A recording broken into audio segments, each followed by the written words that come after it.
আসসালামু আলাইকুম বন্ধুরা, তোমরা সকলে কেমন আছো? আশা করি অনেক ভালো আছো। আলহামদুলিল্লাহ, আমরা তো সকলেই ভালো আছি। বন্ধুরা, আজ হচ্ছে শুক্রবার জুম্মার দিন। তো সকলেই, আমার ভাইয়ের সকলেই জুম্মা পড়তে যাবে, আর আমার জন্য অনেক অনেক করে দোয়া করবে। আর যারা এই দুনিয়াতে নেই তাদের জন্য কিন্তু দোয়া করবে, সকলের জন্য। তো বন্ধুরা, অনেকদিন পর আবারও আজকে মিনি ব্লগ নিয়ে হাজির হয়ে গেলাম। তো সকাল সকাল উঠে চাটা খেয়ে নিয়েছিলাম। চাটা খেয়ে নিয়ে তো তারপর কী করলাম, তারপর রান্না বান্না সব শুরু হয়ে গেছিলো। তো ঠিক আছে, তো রান্নাবান্না তো সব কিছু করলাম। ঠিক আছে, রান্নাবান্না করা হয়ে গেছে। আর আজকে অনেকগুলো রান্না করা হয়েছে। ঠিক আছে, তো বন্ধুরা, আজকে হয়েছে ধনিয়া চিকেন, হয়েছে আমডাল, হয়েছে শাক, হয়েছে গরু গোস্ত দিয়ে আলু দিয়ে হয়েছে, আর হয়েছে আর কি হয়েছে, মাছ ভাজা। তো এইগুলোই সব হয়েছে। তো চলো বন্ধুরা, দেখতে থাকো, সঙ্গে দেখো, পাশে দেখো। তোমরা অনেক অনেক করে আমার ভিডিওগুলো যেরকমভাবে দেখছো বন্ধুরা, অনেক সাপোর্ট করছো, এইভাবে কিন্তু সাপোর্ট করতে থাকো।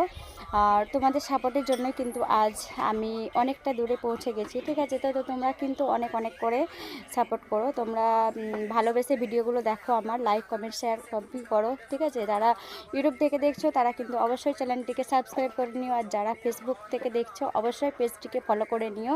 তো অনেক দেশ বিদেশ থেকে ভিডিওগুলো যে দেখছে, অনেক দূর দূরান্ত থেকে ভিডিওগুলো দেখছে, খুবই ভালো লাগছে। আর যখন সুন্দর সুন্দর কমেন্টগুলো পড়ি তখন তো আরও বেশি ভালো লাগে, তাই না বন্ধুরা? আর আমাদের কিন্তু খুব ভালো লাগে। হ্যাঁ, তো যাই হোক, আর বেশি বকবক না করে কিন্তু আমার কিন্তু রান্নাবান্না তো সব কিছু কমপ্লিট হয়ে গেছে। তো এবারে যেটা বানাবো সেটা হচ্ছে, এবারে রায়তাটা বানাবো। রায়তাটা বানালেই হয়ে গেলেই কিন্তু সব কাজ হয়ে যাবে। তার কারণ হলো আজকে কিন্তু লোকজন খাওয়ানো হচ্ছে, তো সেই জন্য সব কিছু কমপ্লিট হয়ে গেছে। আমার রান্নাবান্না তো সব কিছু কমপ্লিট হয়ে গেছে। এবারে তো শুক্রবার আজকে যেহেতু, সেই জন্য